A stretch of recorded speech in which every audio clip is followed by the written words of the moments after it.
consumidor e à sociedade, mas também para resguardar o próprio mercado. Qual é a lógica que está por trás disso tudo?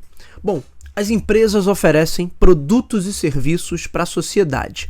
Estando dentro dos limites legais, não haveria a priori a necessidade de qualquer outro ajuste ou mecânica de controle em relação à conduta da empresa e às suas atividades.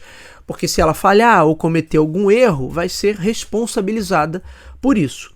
Mas na prática, a regulamentação estabelece mecânicas de controle e critérios mínimos de proteção ao consumidor e critérios mínimos para essa conduta da empresa.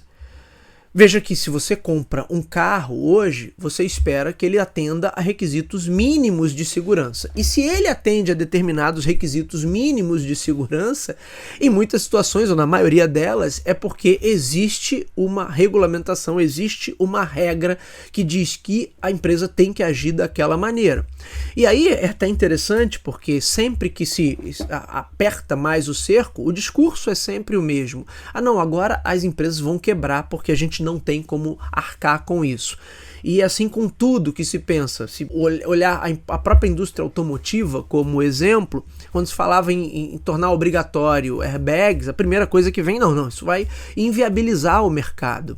Mas inviabilizar para quem? E inviabilizar por quê? Então esse é o chororô clássico, e as empresas sempre vão querer ficar mais livres, é parte do jogo. É óbvio que você não quer alguém que te diga como você vai ter que fazer aquilo ali, como você vai ter que executar. Agora, pela perspectiva do consumidor, é claro que nós, enquanto consumidores, esperamos que existam limites mínimos de atuação e condições mínimas para entrega de qualquer oferta, seja um produto, seja um serviço. Não por acaso, quando dá um problema e alguém é prejudicado, você pode processar tanto a empresa quanto o Estado, por de repente ter permitido que aquela empresa atuasse daquela maneira. Então a coisa entra por um caminho que torna tudo isso bastante complexo, e é por isso que sim, eu preciso ter normas e regras que estabeleçam esses limites. Veja, as empresas são livres para vender e atuar no mercado, da mesma forma que os profissionais.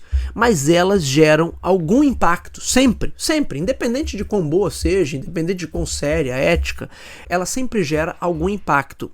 Esses impactos são chamados de externalidades. E essas externalidades podem ser bastante negativas. O que garante que produtos e serviços atendam a critérios mínimos de qualidade e segurança, por exemplo, são os critérios estabelecidos em cada mercado. Isso impede que os agentes econômicos façam qualquer coisa para vender e acabem ultrapassando determinados limites. Mas lembre-se, quando eu digo aqui os limites, os critérios estabelecidos dentro daquele mercado, muitas vezes por força da lei. É claro que o mercado pode chegar a um consenso de, olha, esse é o limite mínimo para ser estabelecido, mas em boa parte das vezes, pelo fato de haver competição no mercado, não se tem exatamente uma concordância ali, ou um acordo de cavalheiros que seja pelo bem do consumidor, mas muitas vezes para aumentar ou melhorar ou garantir os resultados que essas empresas já possuem, mesmo que elas não avancem na proposta de valor que vai para esse consumidor. E isso é claro também porque, se a gente pegar historicamente, todos os casos, ou 99% deles, vão caminhar justamente nessa direção. E aí, se as empresas causam externalidades e quase sempre o problema se torna algo da esfera pública, no sentido de gerar prejuízos que são compartilhados pela sociedade, então sim, elas precisam ser reguladas de alguma forma.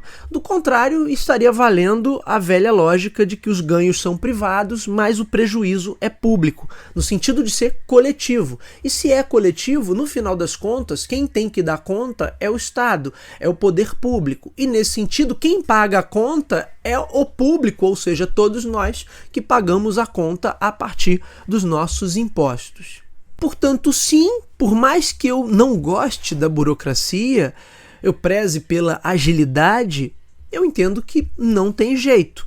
Todo o mercado precisa, de alguma forma, de regulamentação. Normalmente, o argumento é sempre pela perspectiva da proteção do consumidor, da sociedade, do coletivo, da coisa pública. Vocês podem até vir com aquela história de que o governo não tem que regular nada, que não tem que se meter nisso, que não tem que se meter naquilo, mas não tem jeito, sabe por quê? Porque na hora que o sapato aperta, a galera corre para quem? Para pedir socorro? Para o poder público. Inclusive e principalmente as empresas. É o que a gente mais cansa de ver. Porque aqui no Brasil, em especial, ou em países com a configuração parecida com a nossa, é muito mais fácil que uma empresa receba ajuda do poder público do que a própria sociedade receba a devida ajuda do poder público. E isso também é muito evidente. Então a galera achar de verdade que o mercado tem condição de funcionar sem qualquer tipo de rédea, mesmo que seja mínima, é ingênuo, é inocente demais. E eu poderia até dar outro nome, é falsidade intelectual, é uma imoralidade intelectual. O que a gente está discutindo aqui é o quanto de regulamentação devemos ter, não se ela é necessária ou não, porque ela acaba sempre sendo necessária. E quando não tem regulamentação, fica muito claro como as coisas saem do controle. Como a gente viu com internet, com redes sociais, com buscadores, com essas grandes big techs, mas a gente pode olhar mais para o passado e ver outros mercados também, o quanto eles precisaram de ter uma legislação ali que controlasse alguns parâmetros mais de perto para que a coisa não descambasse para selvageria total. Mas, ao mesmo tempo, eu preciso não ter tanta regulamentação ou ter algum equilíbrio ali nesse sistema para que ele não se torne uma arma para extorsão ou simplesmente uma arma para blindar um setor e proteger os amigos do rei. Aqui no Brasil, como a gente tem um capitalismo de compadrio, como se diz, isso é muito comum. Cria-se uma série de regras para proteger ali os amigos do rei ou então para permitir que os agentes do Estado consigam extorquir dinheiro dos agentes privados, que também qualquer um que tem empresa, óbvio, vai poder confirmar isso, sabe o quanto isso acontece e como acontece de uma forma descarada, imoral, abusiva, obscena o tempo todo aqui no Brasil. Se você já abriu, já teve um CNPJ com um mínimo de relevância, tirando o MEI, né? Mas até MEI, se duvidar, está sendo extorquido aí pelo pessoal mais que está no campo, ali na rua, guardas municipais e outros tipos de fiscalização. Isso acontece o tempo todo, é descarado aqui.